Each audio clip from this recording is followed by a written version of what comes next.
देखो हम लोग बात करते हैं मोशन की। मोशन में हम लोगों ने 3 इक्वेशन पढ़ी है। कौन कौन सी 3 इक्वेशन है, वो तीनों इक्वेशन याद रखो। पहली इक्वेशन है v is equal to u plus at।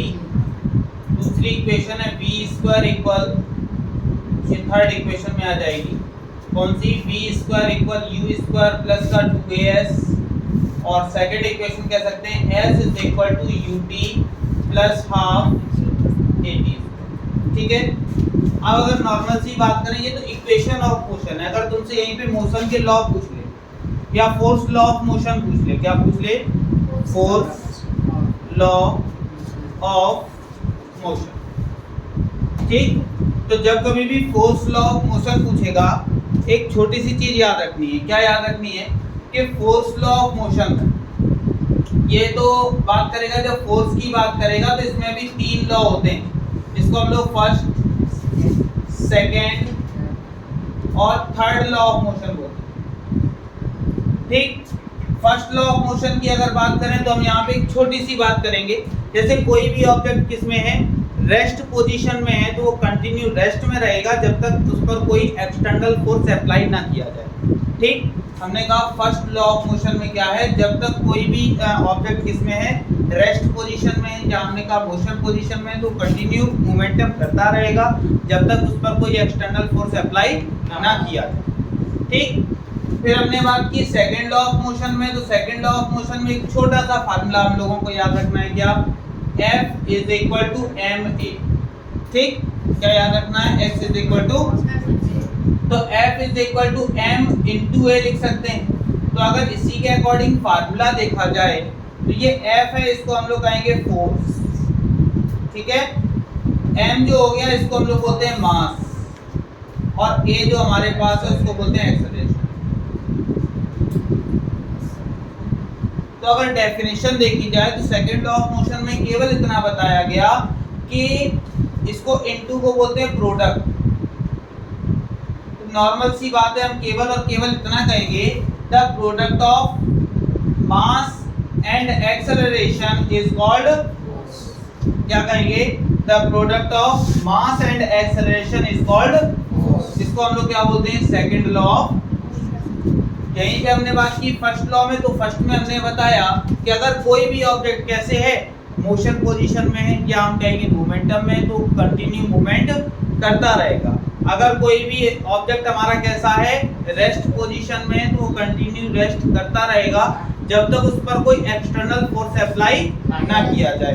Example के तौर पे हमने क्या किया, इस मार्कर को कहीं भी रख दो, जाओ वो रखा रहेगा। तुम क्या करो, जब तक इसमें कोई धक्का ना लगाओ या कुछ ना करो तब तक वो कोई मूवमेंट नहीं करेगा। अब हमने क्या किया, पता चला कोई एक ढलान था, उस पे ये मार्कर रख दिया, वो कंटिन्यू मूव करता हुआ नीचे तक चला आया। नीचे आकर कब रुका, जब या तो कोई बीच में पत्थर आया, या हो सकता है कि वो सतह एकदम सीधी हो गई। तो कहने का मतलब है वहां पर कोई एक्सटर्नल फोर्स था जो इसको आने से रोक लिया, तब ये रुका, वरना ये कंटिन्यू क्या करता रहता, मूव करता रहता। तो ये हमारा क्या कहलाता है, first equation, first law of motion. Second में हमने बताया केवल और केवल एक फार्मूला याद रखना है, क्या, F is equal to ma। जो हमारे पास F होता है, F को हम लोग क्या बोलते हैं, फोर्स बोलते हैं, m हमारा मास हो गया और a हमारा एक्सेलरेशन। तो हम कहेंगे the product of force and acceleration is called, ठीक, हमने क्या कहा, the product of mass and acceleration is called force. इसको हम लोग क्या कहते हैं कि सेकंड लॉ ऑफ। ठीक है, उसके बाद हम लोग बात करते हैं किसकी, थर्ड की। तो थर्ड में केवल एक छोटी सी चीज याद रखनी है, एक्शन रिएक्शन फोर्स। ठीक है, एग्जांपल के तौर पे ऐसा तुमने सुना होगा कि जब हम लोग क्या करते हैं, बंदूक चलाते हैं, तो जब कभी बंदूक चलाते हैं तो हमें पीछे की ओर क्या लगता है, धक्का लगता है। ठीक, पीछे की तरफ क्या लगता है, एक धक्का लगता है। हम किसी भी ऊंची जगह से कूदते हैं तो हमारी एड़ियों में चोट लग जाती है। तो ये किसमें आता है, एक्शन रिएक्शन फोर्स में। और जो एक्शन रिएक्शन फोर्स है वो किसके अंतर्गत आता है, third equation of motion, sorry third law of. बात समझ में आ गई। 3 तरह के हमसे लॉ पूछ सकता है, तो दोनों में कंफ्यूजन नहीं होनी चाहिए। इक्वेशन और लॉ दोनों अलग अलग चीजें हैं। कभी कभी इक्वेशन पूछी जाती है, हम लोग लॉ लिखकर चले जाते हैं, या लॉ पूछे जाते हैं, हम लोग इक्वेशन लिखकर चले जाते हैं। हमसे कहा गया सेकंड लॉ ऑफ मोशन, हमने सोचा कि शायद हमसे ये केवल और केवल फार्मूले के बारे में पूछ रहा है, हमने फार्मूला लिखा काम खत्म। ऐसा नहीं, हमें क्या है पूरा कंटिन्यू उसे बताना पड़ेगा। अगर उसने लॉ की बात की, ये न्यूटन्स लॉ ऑफ मोशन है, न्यूटन के दिए गए लॉ हैं, तो इनको क्या कहते हैं न्यूटन्स लॉ ऑफ मोशन या फोर्स लॉ ऑफ। पूरा जो सेकंड चैप्टर है वो इसी पर डिपेंड है। अभी हम लोग ये वाला पढ़ेंगे, अभी इसके बारे में केवल जानकारी के लिए हमें थोड़ी जरूरत थी तो हमने इसको इतना देखा, बाकी टोटल हम लोग पढ़ेंगे। उससे पहले हम लोग बात करेंगे किसकी, इक्वेशन ऑफ मोशन की। हमें जानकारी होनी चाहिए, हमारे पास 3 इक्वेशन होती हैं और तीनों इक्वेशनों की प्रूविंग हम लोग किस तरह करते हैं वो चीज देखेंगे, ध्यान देना। हमने कहा जैसे फर्स्ट इक्वेशन ऑफ मोशन की अगर हम लोग बात करें तो फर्स्ट इक्वेशन ऑफ मोशन हम लोगों को पता है, अभी अभी हमने लिखी थी, क्या होती है v = u + at। तो v = u + at होती है। इसकी प्रूविंग कैसे है, तो हमने कहा यहाँ पे फर्स्ट इक्वेशन ऑफ मोशन। तो जब हम लोग बात करेंगे फर्स्ट इक्वेशन ऑफ मोशन की, तो इसमें केवल और केवल एक फार्मूला, कौन सा, एक्सेलरेशन। तो एक्सेलरेशन का एक छोटा सा फार्मूला होता है, acceleration = change of velocity upon में, ठीक। क्या एक छोटा सा formula, acceleration = change of velocity upon, यानी कि एक्सेलरेशन होता क्या है, तो अगर थोड़ा सा देखा जाए तो समय के साथ जो वेलोसिटी में चेंजमेंट होती है, वेलोसिटी को हम लोग नॉर्मल स्पीड भी कह सकते हैं, लेकिन दोनों में डिफरेंस होता है, वो अभी हम लोग डिफाइन करेंगे। लेकिन उससे पहले जानकारी के लिए पता होना चाहिए एक्सेलरेशन क्या है। तो एक्सेलरेशन को हिंदी में याद रखोगे त्वरण कहते हैं। हिंदी की कोई ऐसी आवश्यकता नहीं है कि हिंदी मीडियम है कि इस वजह से आवश्यकता पड़े, लेकिन फिर भी जानकारी के लिए हमें पता होना चाहिए कि एक्सेलरेशन को हिंदी में क्या बोलेंगे, त्वरण बोलेंगे। और एक्सेलरेशन एक फार्मूला लगाएंगे, change of velocity upon time. Time क्या होता है, तो हम कहेंगे समय के साथ, किसके साथ, समय के साथ वेलोसिटी या स्पीड में जो चेंजमेंट, समय के साथ वेलोसिटी या स्पीड में क्या होगी, चेंजमेंट होगी, वो हमारा क्या कहलाएगा, एक्सेलरेशन। अब एक्सेलरेशन को किससे डिफाइन करते हैं, ए से, ठीक। स्मॉल ए से एक्सेलरेशन को डिफाइन करते हैं। इसकी अगर हमसे यूनिट भी पूछी जाए तो याद रखोगे मीटर पर सेकंड स्क्वायर होती है। एक्सेलरेशन की यूनिट क्या होगी, मीटर पर सेकंड स्क्वायर। बहुत बार पूछी जाती है कि right the unit of acceleration, acceleration की यूनिट क्या है, तो सीधे सीधे बता दो कि क्या होती है, मीटर पर सेकंड। फिर हमने बताया एक्सेलरेशन को किससे डिफाइन करते हैं, ए से। चेंज ऑफ वेलोसिटी, तो हमारे पास दो वेलोसिटी होती हैं, एक u जिसको हम लोग बोलते हैं इनिशियल, क्या बोलते हैं, इनिशियल वेलोसिटी, और एक हमारे पास होता है क्या, v जिसको बोलते हैं फाइनल वेलोसिटी, ठीक है। अगर इनिशियल की हम लोग बात करते हैं तो इनिशियल क्या है, तो जब हम स्टार्ट करते हैं कोई, हमने कहा हमने साइकिल चलाना स्टार्ट किया तो हमारी 4 मीटर पर सेकंड की स्पीड थी।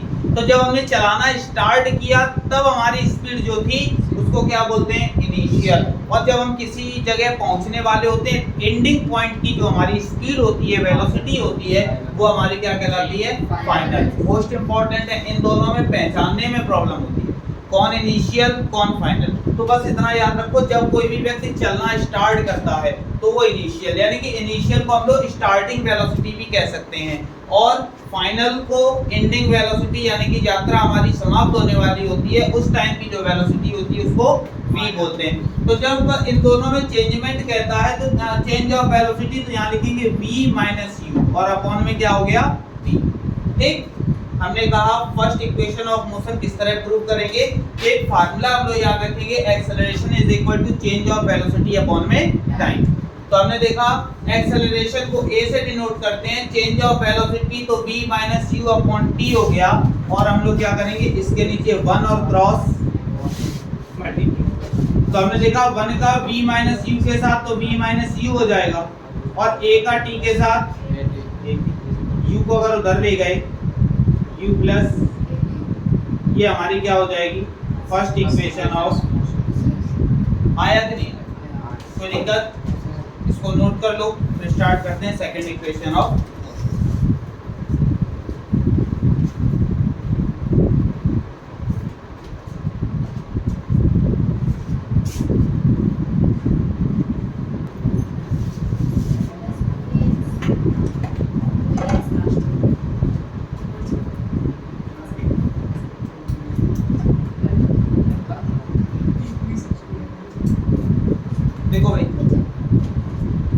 बात करते हैं किसी सेकंड इक्वेशन ऑफ।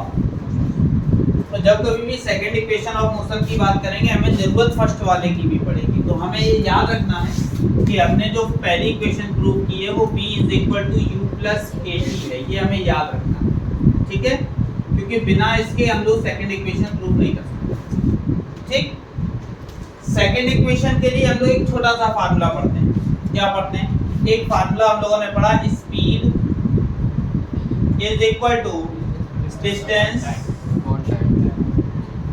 और अपॉन में, ठीक है, यहाँ वेलोसिटी भी कह सकते हैं, डिस्टेंस को डिस्प्लेसमेंट भी कह सकते हैं, चलेगा। लेकिन दोनों में डिफरेंस होता है, स्पीड और वेलोसिटी में भी डिफरेंस होता है और डिस्टेंस और डिस्प्लेसमेंट में भी डिफरेंस होता है। डिफरेंस है दोनों, वो चीज अभी हम लोग सीखेंगे क्या क्या डिफरेंस है, क्या क्या नहीं है। अभी तो फिलहाल चैप्टर स्टार्ट किया है तो केवल और केवल इक्वेशन हम लोग सीखेंगे। ठीक, तो हमने कहा भाई स्पीड की अगर हम लोग बात करें तो स्पीड अभी तक जो हम लोग पढ़ते आ रहे थे, बचपन में ये पढ़ते थे s = d/t एक फार्मूला होता है, speed = distance upon time. Normally ऐसे जनरली बोल देते थे कि स्पीड = डिस्टेंस अपॉन क्या होता है, टाइम होता है। लेकिन अब जो स्पीड हो चुकी है वो हमारे पास क्या हो चुकी है, वेलोसिटी में कन्वर्टेबल है। यानी कि हम इसको ये भी कह सकते हैं कि जो वेलोसिटी, इसको ऐसा भी कहा जा सकता है, वेलोसिटी = डिस्प्लेसमेंट, क्या कहेंगे, डिस्प्लेसमेंट और अपॉन में, ऐसा भी कहा जा सकता है। यानी कि स्पीड = डिस्टेंस अपॉन टाइम को हम लोग एक छोटा सा जनरली फॉर्म में लिखें तो क्या लिख सकते हैं, वेलोसिटी = डिस्टेंस अपॉन में। जब हमने ऐसे लिखा तो एक काम करते हैं, इसके नीचे 1 और क्रॉस क्या करवा लेते हैं, मल्टीप्लाई। तो हमने लिखा 1 का डिस्प्लेसमेंट के साथ हुआ तो यहाँ पे हमने लिखा डिस्प्लेसमेंट = वेलोसिटी और इनटू में टाइम, ठीक है, या स्पीड इनटू टाइम। अगर इसमें देखें तो क्या हो जाएगा, डिस्प्लेसमेंट डिस्टेंस = यहाँ कह सकते हैं स्पीड और इनटू में, वो हमारे ऊपर डिपेंड करता है कि हमने कौन सा फार्मूला लिया। तुम चाहो ये वाला लिखो, तुम चाहो ये वाला। ठीक, अब हमने यहाँ पे देखा डिस्प्ले जो स्पीड है उसको हम लोग कहेंगे एवरेज स्पीड। क्या कहेंगे, एवरेज स्पीड क्या होती है, डिस्प्लेसमेंट हमारा जो होता है उसको s से रिप्रेजेंट करते हैं। ठीक, इक्वल एवरेज स्पीड क्या होगी, तो एवरेज स्पीड निकालने के लिए हम लोग इनिशियल वेलोसिटी यानी कि u और फाइनल वेलोसिटी दोनों का सम और अपॉन में 2 कर देते हैं। इसको हम लोग क्या बोलते हैं, एवरेज, और इनटू में टाइम। तो क्या लिख दिया, फिर से बात समझना, हमने क्या किया, यहाँ पे देखा डिस्प्लेसमेंट की बात कर रहा था तो डिस्प्लेसमेंट की जगह पे हमने s लिखा। स्पीड ये हमारी एवरेज थी तो एवरेज के लिए हमने क्या किया, initial velocity plus final velocity upon में 2 लिख दिया और इनटू में क्या किया, टाइम। फिर क्या किया, s = यहाँ पे एक छोटा सा काम किया, यहाँ लिखा फ्रॉम इक्वेशन फर्स्ट लिख दिया। इक्वेशन फर्स्ट में हमने देखा s = ब्रैकेट में u प्लस क्या दिखाई दिया, v। और इक्वेशन फर्स्ट में हम लोगों ने पढ़ा था कि v की प्लेस पे क्या लिख सकते हैं, u प्लस at। जहां कहीं भी हमें v दिखाई देगा क्या पुटअप करेंगे, u प्लस। तो हमने देखा v हमें दिखाई दिया, हमने क्या लिखा, u प्लस, और अपॉन में क्या लिख दिया, 2 लिखा हुआ है, और इनटू में क्या लिख दिया। ठीक है, अब क्या किया, s = u और u दोनों को ऐड किया तो कितना हो गया, 2u प्लस 80 अपॉन में, और इनटू में कितना हो गया, ये हमने 2 देखा, ये दोनों के नीचे होगा, यानी कि 2u के नीचे भी 2 लिखा हुआ है और 80, तभी तो दोनों के नीचे 2 लिखा हुआ है। तो इसको हम अलग अलग भी लिख सकते हैं, यानी कि s = इसको लिख सकते हैं 2u अपॉन 2 प्लस 80 अपॉन 2, और इनटू में क्या लिखेंगे भाई, तो हमने लिखा s = 2 से 2 कैंसिल हो गया, तो यहाँ क्या बचा, u प्लस 80 अपॉन, और इनटू में क्या हो गया, t का अंदर क्या करवाया, मल्टीप्लाई। तो यहाँ देखा s = t का u के साथ हो जाएगा ut प्लस, यहाँ हुआ 80² अपॉन, तो हम कह सकते हैं s = ut प्लस अपॉन 2 को थोड़ा सा बाहर कर लें तो 80² अपॉन में, चाहे हम ये लिख दें चाहे हम ऐसा लिखते हैं, दोनों क्या होंगी सेकंड इक्वेशन ऑफ, एक बार फिर से समझना हमने किया। सबसे पहले सेकंड इक्वेशन ऑफ मोशन के लिए छोटे से फार्मूले की आवश्यकता है, वो क्या होगी, speed is equal to distance upon में, चाहे अगर ये नहीं लिखना है तो ये लिख सकते हैं। दोनों में क्रॉस मल्टीप्लाई करवाया तो यहाँ से फार्मूला निकला डिस्प्लेसमेंट या distance is equal to speed into में, तो डिस्प्लेसमेंट को s से रिप्रेजेंट करते हैं। उसके बाद हमने देखा एवरेज स्पीड, तो एवरेज स्पीड क्या होती है, तो हमने कहा initial velocity plus final velocity upon में, और इनटू में टाइम की जगह पे t लिख दिया। लिखने के बाद फिर क्या किया, फिर हमने देखा from equation first, equation first में क्या था, तो अभी अभी हम लोगों ने स्टार्टिंग में यही प्रूफ की थी, क्या प्रूफ की थी, v is equal to u plus at। तो हमने देखा जहां जहां v दिखाई देगा क्या रखेंगे, u प्लस at। तो हमने देखा यहाँ v दिखाई दिया, हमने क्या लिखा, u प्लस अपॉन में 2, देखा u और u कितना हो गया, प्लस 80 था अपॉन में और इनटू में, फिर देखा ये 2 जो होगा वो दोनों के नीचे होगा, हमने क्या किया, अलग अलग कर दिया। तो अलग अलग करने से देखा 2u अपॉन 2 हो गया प्लस 80 अपॉन 2 से ये वाला 2 कैंसिल हुआ तो केवल u, यहाँ तो कुछ कैंसिल होने वाला था नहीं, तो जैसा था वैसे ही रहने दिया। उसके बाद हमने क्या किया, इस t का अंदर क्या करवा दिया, मल्टीप्लाई, तो t का u के साथ मल्टीप्लाई हो गया, क्या हो गया ut, और t का t के साथ यहाँ at² अपॉन, चाहो तो यही छोड़ दो, लेकिन अगर हमें बिल्कुल एग्जैक्टली उसी फॉर्म में लिखना है तो जो 1/2 है उसको बाहर निकाल दो, तो 1/2 at², इसको क्या बोलेंगे, सेकंड इक्वेशन ऑफ, सब लोग नोट कर लो।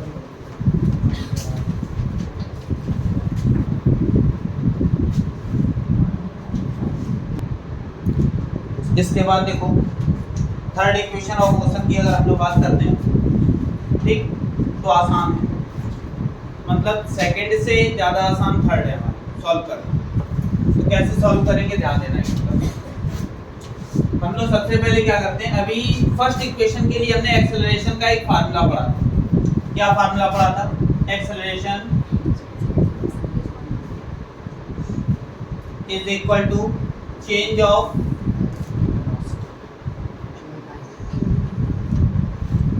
और अपॉन में,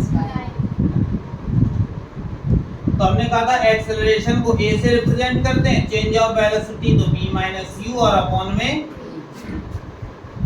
t को हमने इधर भेजा तो t equal v minus u, और अपॉन में क्या हो गया, ठीक है, हमने इसको ब्रैकेट में बंद किया और कह दिया ये इक्वेशन नंबर क्या है, ठीक है।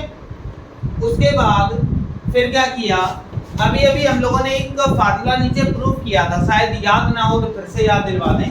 हमने कहा था एक फार्मूला लगाना है, speed is equal to distance upon में, फिर हमने कहा था इसके नीचे 1 ऐड करो और क्रॉस क्या करवाओ, मल्टीप्लाई।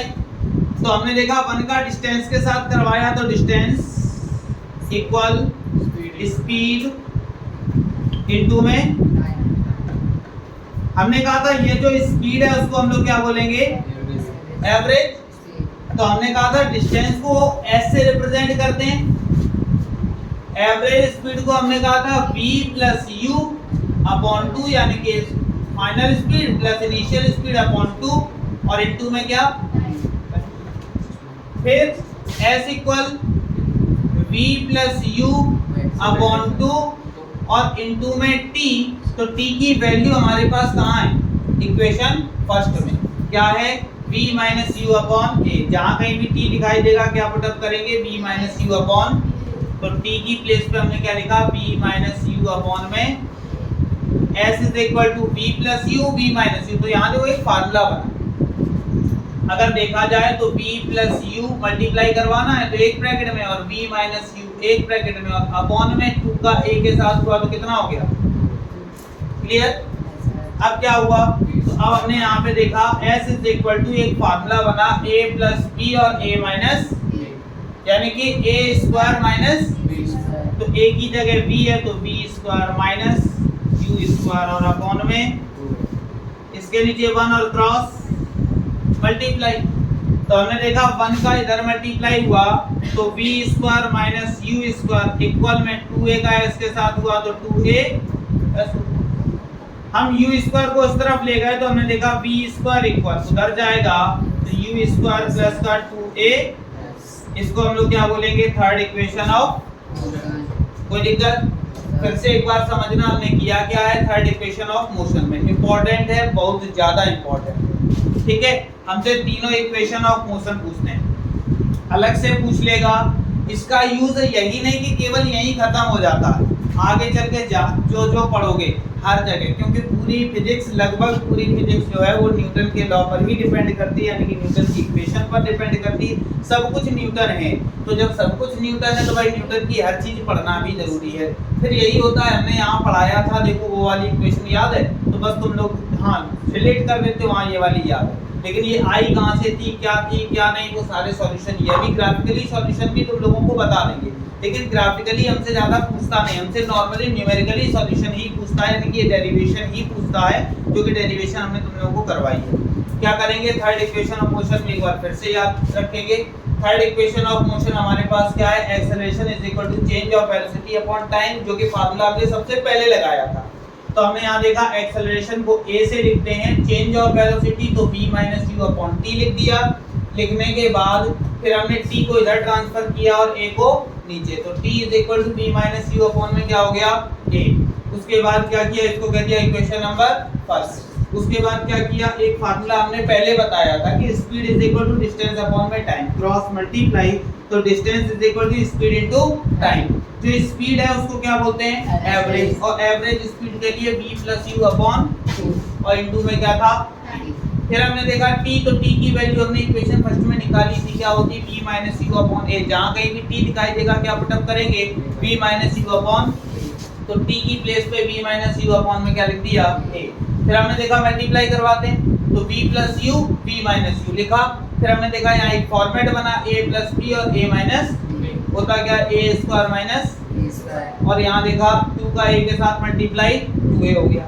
उसके बाद हमने देखा जब इन दोनों का मल्टीप्लाई करवाया तो यहाँ पहुंचे और अपॉन में क्रॉस, तो 1 का इसके साथ हुआ ये हो गया, 2a का इसके साथ, u स्क्वायर नेगेटिव है इस तरफ ले आएंगे पॉजिटिव हो जाएगा, पॉजिटिव हो गया। तो ये हमारी क्या हो गई थर्ड इक्वेशन ऑफ मोशन। इस तरह से हमारी तीनों इक्वेशन क्या हो गई प्रूव। कोई दिक्कत, नोट कर लो भाई इसको।